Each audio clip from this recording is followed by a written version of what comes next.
In the steampunk community, I go by the name Ayleen the Peacemaker. I've been involved in the New York Metro and New England scene for about a couple years now, and in the process of being involved in the community, it's really grown from just being someone who likes to go to events to, doing a lot more, convention speaking, organizing, and stuff that I haven't thought I'd ever done before. And that, in turn, has led me to think a lot about what steampunk means and how you define it, because that's the big question that everyone asks. So, for me, I define steampunk on two different levels.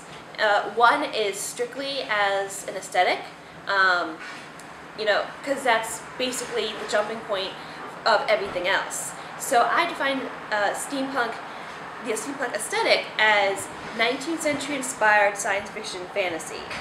I know a lot more people have more detailed definitions of it, but as I've known for myself and a lot of other people in the community, the broader you are, the more it reflects how the community is, as being very accepting of different people's interpretations. But on the second level, which is the level that everyone squabbles over, is what do you do with steampunk? And I think when people ask that question, oh, how do you define it, that's what they're really asking. They're asking, how do you use it in your involvement in the steampunk community?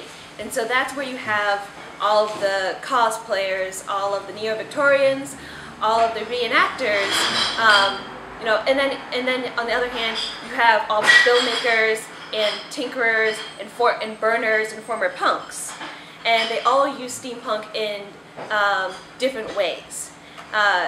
For me, I use steampunk as a form of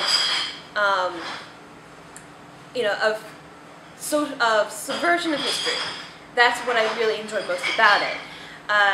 It's a way of looking back into the past and question the historical premises that had been set forth, and being able to not relive them, but reinterpret them, and in doing so, find a form of empowerment that had been historically denied to people like